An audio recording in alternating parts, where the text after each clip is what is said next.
Sweetie, you have to grab them.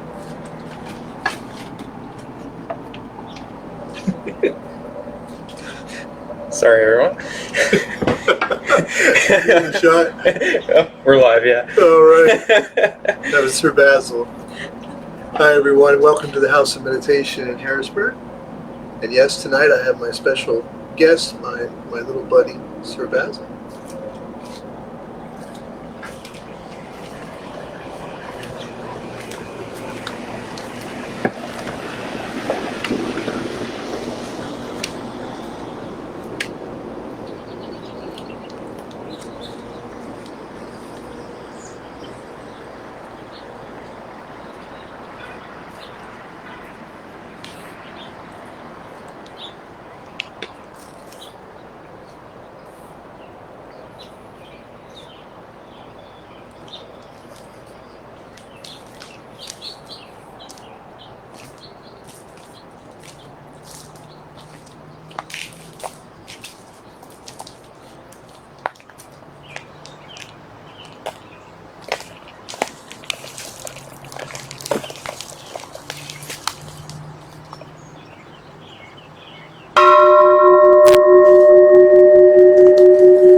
Namo Furubosa, Namo Furubosa, Namo Furubosa, Namo Furubosa.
Let us celebrate the liturgy of the day.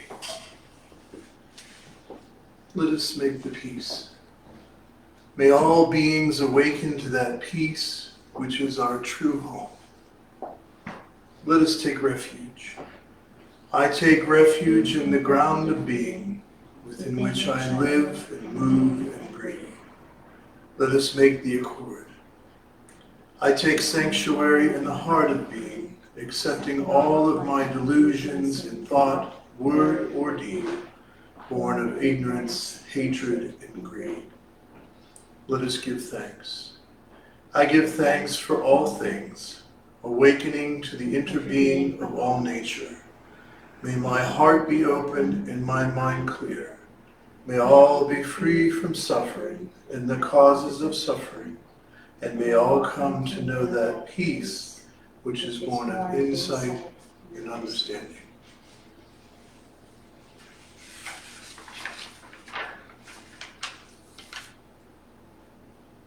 Since it is the practice of enlightenment, that practice has no beginning. And since it is enlightenment within the practice, that realization has no end.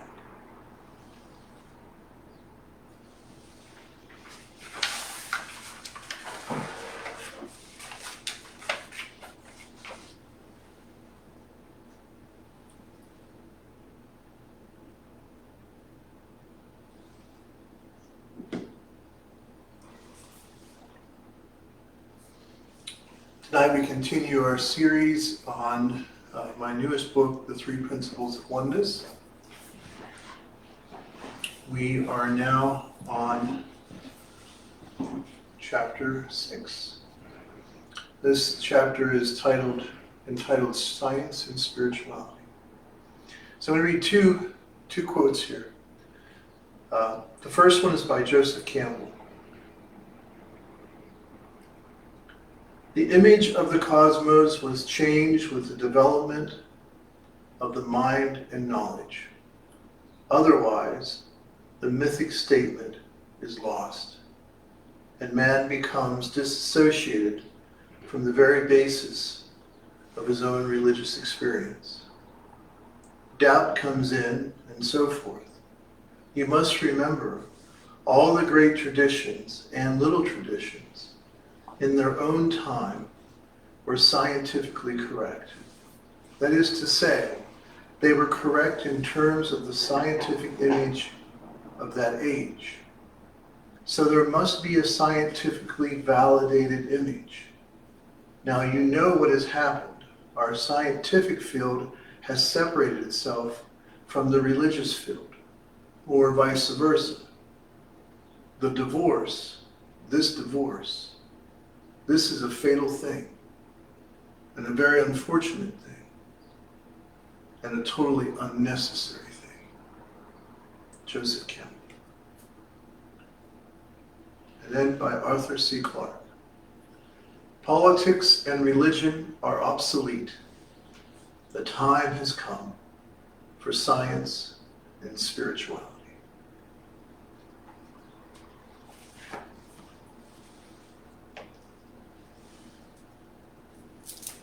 So as we continue the exploration of the Three Principles of Oneness, tonight's talk in this particular chapter is about looking at the way within which science, or how things work, and spirituality, why things matter, have been, as Joseph Campbell said, divorced. Now the reason for this is manifold, and it would probably take too long to go into for tonight's talk. But suffice it to say that as we learn more about how the universe actually works, at least based on the understanding and the technology that we have today, there was a growing conflict between the mythology of a lot of the religious traditions that were very important to the West, and to that point, the modern world.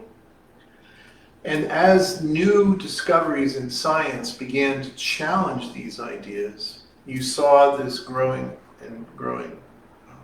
separation. Some people say that it goes back as far as the Copernican revolution. Or maybe they talk about big moments like Darwin's theory of evolution. And what you found is that we as a society or culture are experiencing something that no other culture has ever experienced before. Every culture heretofore had a cosmology, had a science that was completely in harmony with how things worked, with why things matter. And this harmony is what allowed societies to flourish and grow. When this is removed, when the affect imagery of the religious traditions are being challenged and even overthrown, the human being has not changed. The human being still has a yearning to belong. It has a yearning to be connected to something larger than itself. And you might go so far as to say there are certain universal archetypes that will still continue to speak.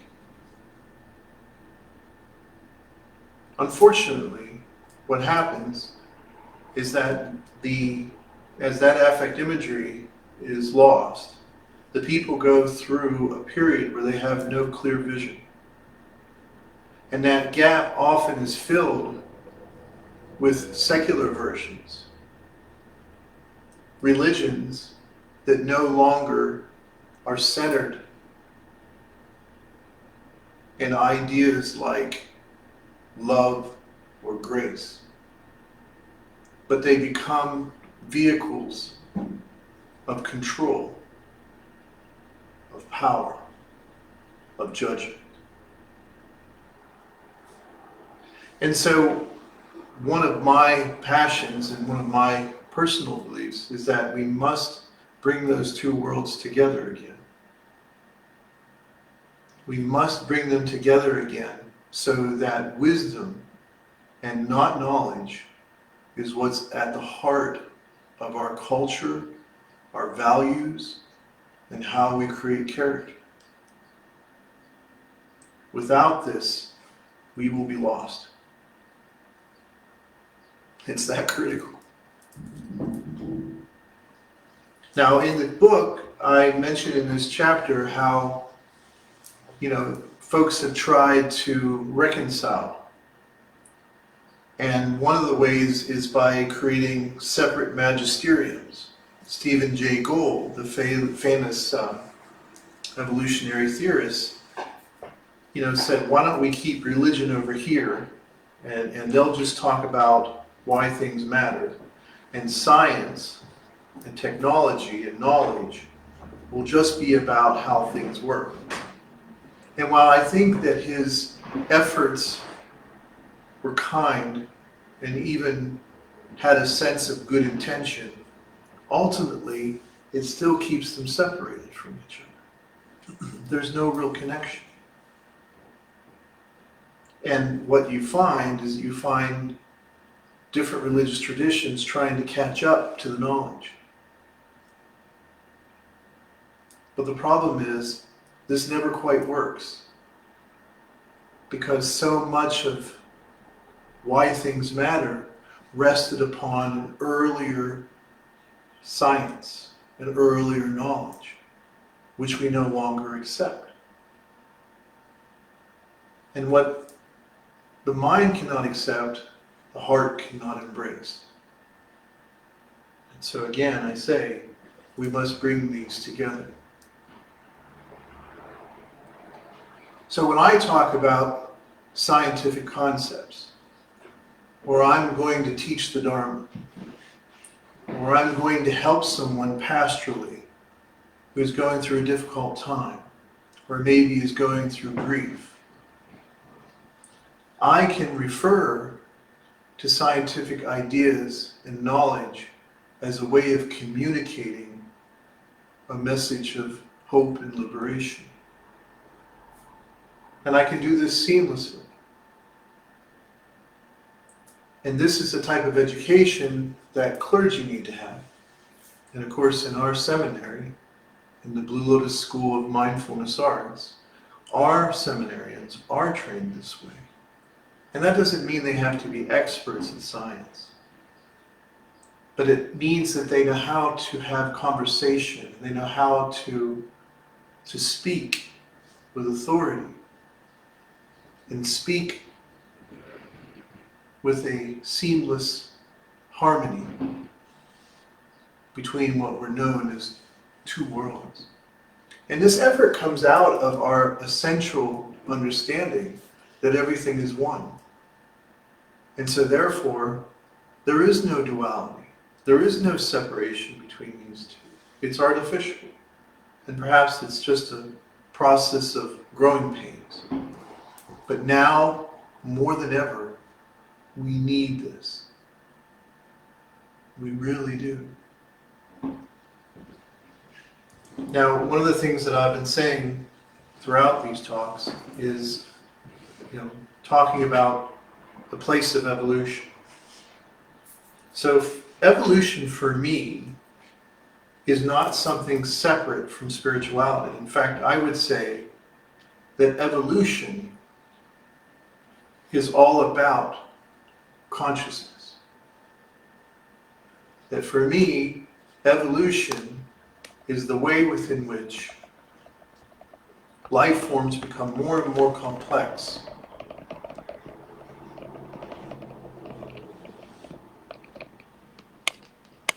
And consciousness becomes larger, more boundless, and universal.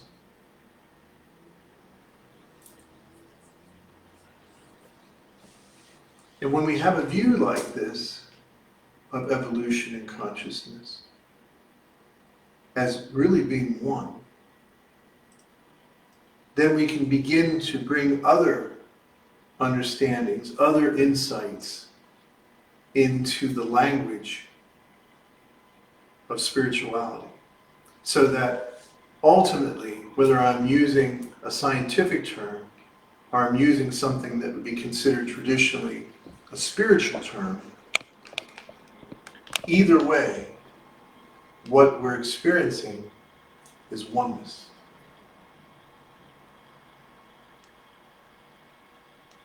And so on this end, as I said, our clergy need to deepen their understanding of science so that they can communicate the language of oneness. Likewise, science must aid spirituality. It must be a tool for us to deepen our sense of spirit and what spirituality actually is. And ultimately, I believe that technology can create a convergence, a way for us to understand the spiritual that no longer is defined by old world views or old mythologies. So, for example, when someone is going through grief, if I want to talk about the idea of what happens to us when we die, I can use both languages.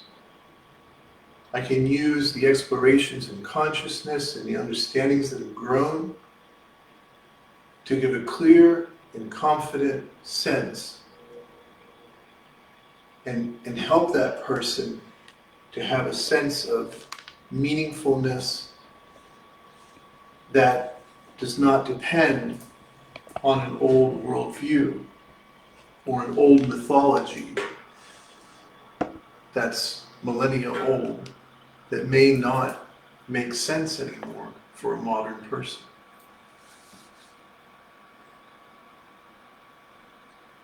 And I don't really want to go into this tonight, but there is, in my mind, the oneness of these two enterprises will bring about a co-creation and guide that will lead us to what I would say is the ultimate point of evolution. And I call that nirvana. That's the language that Buddhists would use. Or we might say the ultimate cosmic Buddha realization. And I think that that realization will probably include things that we might even call transhumanism, where our science and technology and our human spirit are also no longer separate. And this intercommunion is what I believe the whole point of the thing is. So right now, we're living a bit in between cosmologies. And the primary way that this is played out is by those who are focused on the phenomenal world of matter. And that is an idea which makes sense on a very ordinary level. And the studies and revelations of consciousness that we have through science.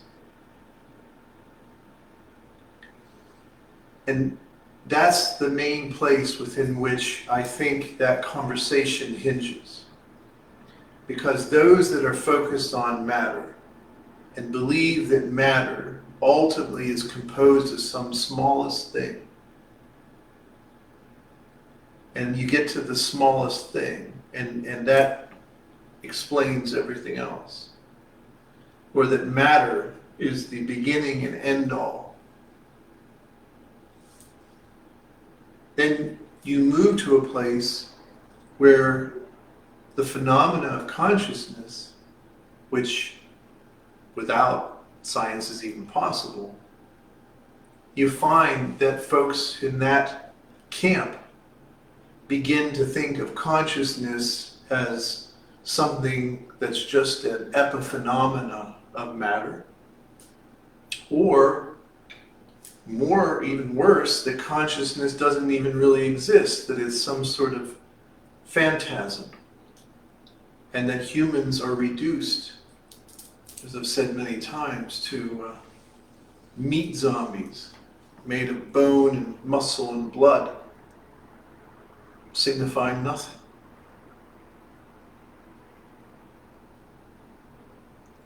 But the problem with this is that when you look at science in terms of the study of consciousness, and you look at it just in understanding that idea, that attitude that, you know, everything has got some basic small thing you can refer to. When we got into quantum physics, it destroyed that idea. And this is very much related to a Buddhist teaching. In the Buddha's day, there was also a belief in the smallest thing that somehow really existed. And it was separate from everything else. And in Sanskrit, it was called Atma. The Greeks took that idea and they called it atom, A-T-O-M. And that was the belief for the longest time, that the atom was the smallest thing. And somehow it was independent of everything else. But the quantum world destroyed that idea. And we now know that beneath the atomic structure are all new worlds. All new worlds that have been opened up by our technology. So that's why it's so important that these things come together. So I would put forth to you that the idea of matter, the idea of there being something small that we'll get down to, and that will be the thing that is separate, is the same delusion that the Buddha was addressing 3,000 years ago. There is no such thing as the basic smallest thing. It doesn't exist. Nothing exists that way. Nothing exists separate from everything else. And one of the things we learn about the basic forms of the universe, which are called fractals, is these fractals also have a recursive aspect to them that goes out into infinity. And even more interesting, in some ways to me, a symbol of that great cosmic nirvana point is the figure known as the Buddhadharma, which is a computerized amplification of the fractal nature of existence, which looks eerily and incredibly like the position of a seated Buddha. And if you haven't ever seen it before, just look up Buddhadharma. So these basic forms of the universe themselves seem to create an affect image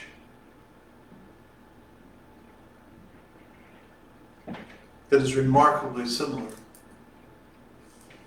to the ones we use.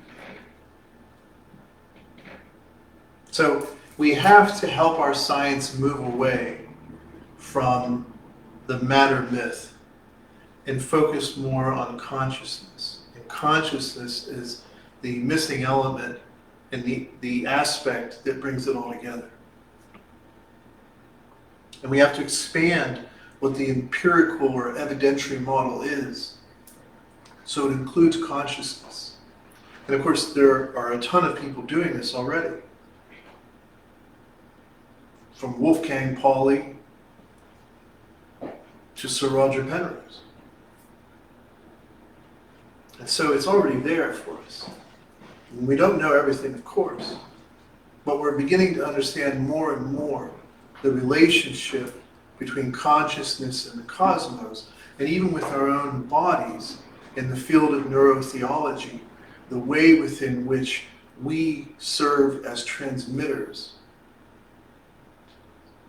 and revealers of consciousness, so that our story carries us from the basic primordial sense of consciousness into primitive consciousness, into self-awareness, and then that which is enshrined in the image of the awakened Buddha beneath the morning star, universal consciousness.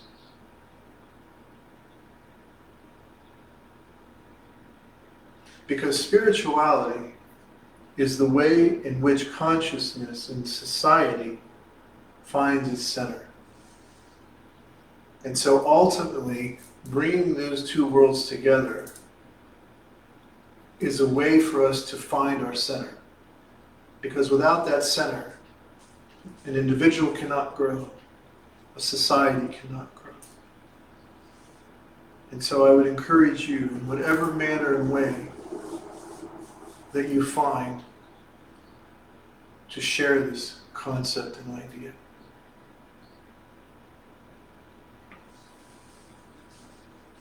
The last thing I want to say is give you an example of the difference. In World War II, the Nazis, the National Socialist Party, created an empire. And that empire was led by a man named Adolf Hitler. And science, they were good scientists. But the problem is their science was removed from wisdom and compassion. And so it was purely about knowledge and power. And we saw this in things like eugenics. We saw the horrible way within which science, if divorced from spirituality, can bring terrible things.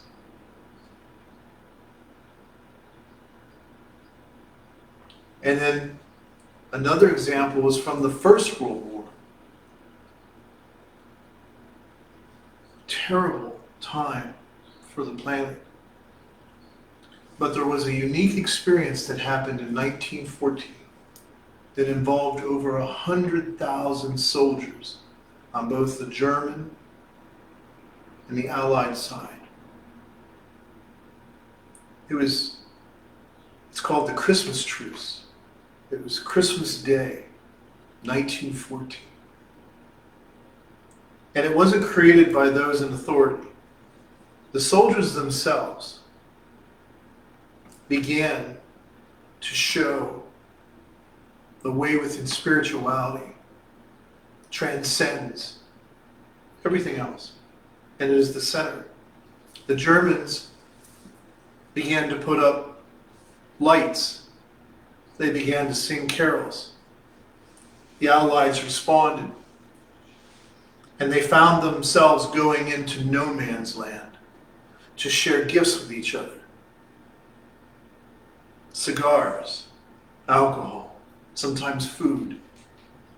And they allowed each other to take their dead from those bloody battles and take them back to their sides so they could be buried with dignity. And this beautiful thing, which some even said led to games like football, went on through the first of the year. Now, there were those that were opposed to this self-producing truce that was created by the spiritual observation of Christmas. One of those was a corporal in the German army. He was deeply offended by this truce and sought to end it, which eventually they did. And little word of this got out. There were little snippets of it, but the censoring and the politicizing of journalism kept it really from being revealed too long after. That corporal was Adolf Hitler. And it was the people in power who were against this sort of spontaneous truce. And I think that tells us something. So these examples show us that science in itself, knowledge in itself, will never, ever be able to save us, will never be able to liberate us. And it is only science in the service of spirituality that will accomplish this.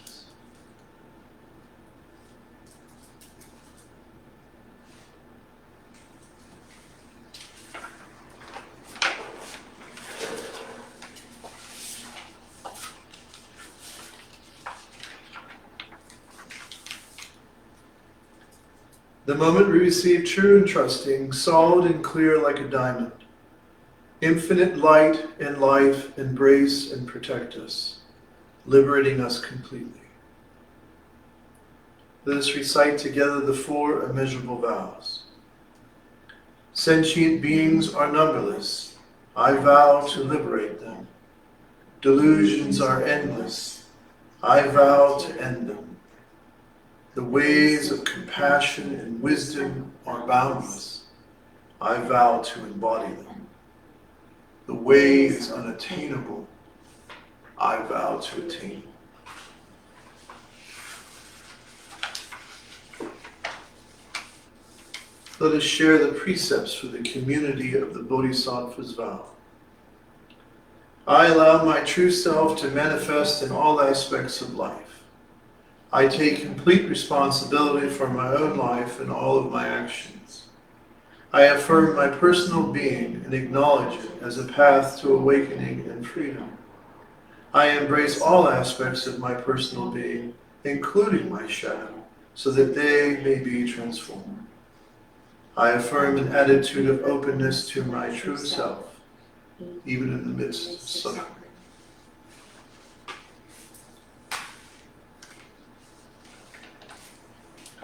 We will now begin the offering of incense, so I would encourage you to do so at your home altars, and we will chant the Heart Sutra, and then we will abide in silence for a short period.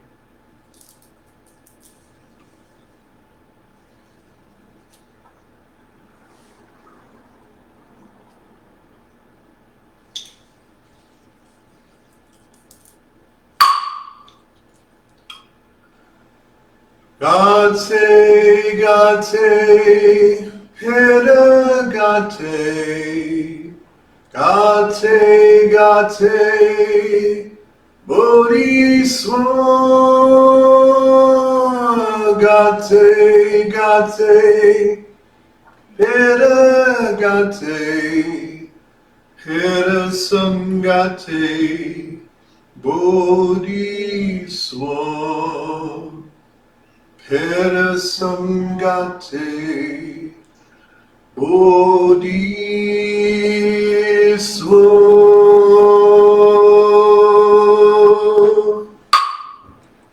Gate Gate Pera Gate Gate Gate Bodhiswa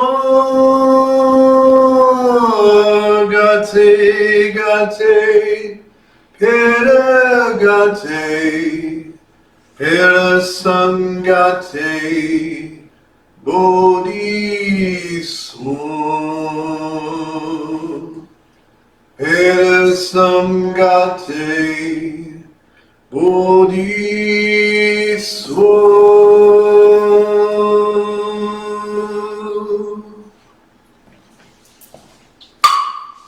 Gate Gate Pera Gate Gate Gate Bodhiswa Gate Gate Pera Gate Pera Samgate Bodhiswa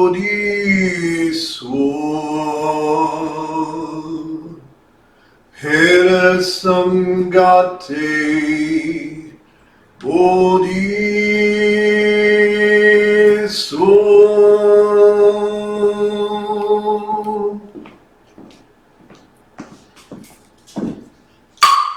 Gate Gate Pera Gate Gate Gate Bodhiswa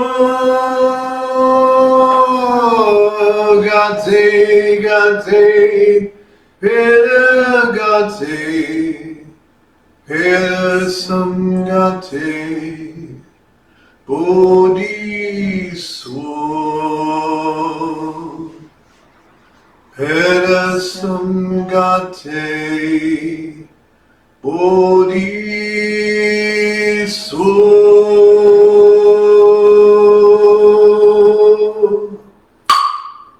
Gate Gate Pera Gate Gate Gate Bodhiswa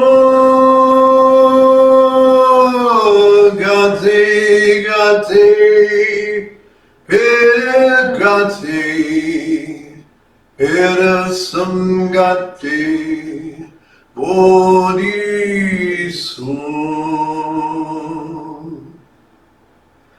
Pera Samgate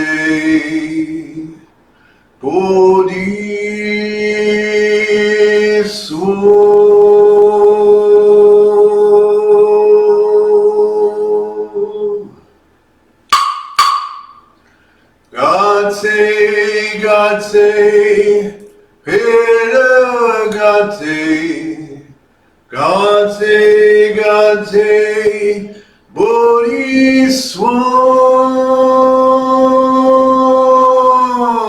Gate Gate Pera Gate Pera Samgate Bodhiswa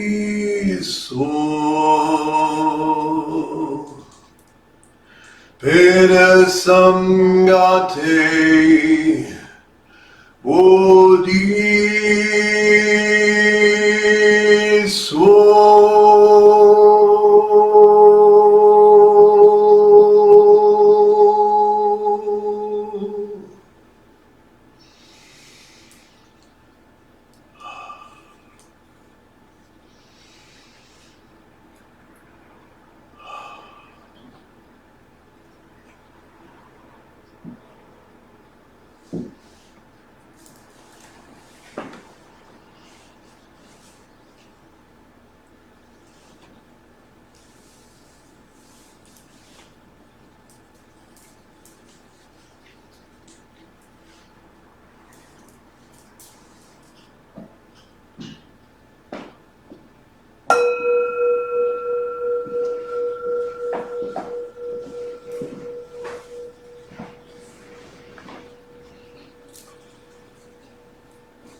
recognizing that we never practice alone or just for ourselves. Let us offer the merit of our work and our practice by reciting together the Bodhisattva's gut. We dedicate this practice to the welfare of all beings throughout all space and time. May it always be so. Nam mô Buddhas, Nam mô Buddhas, Nam mô.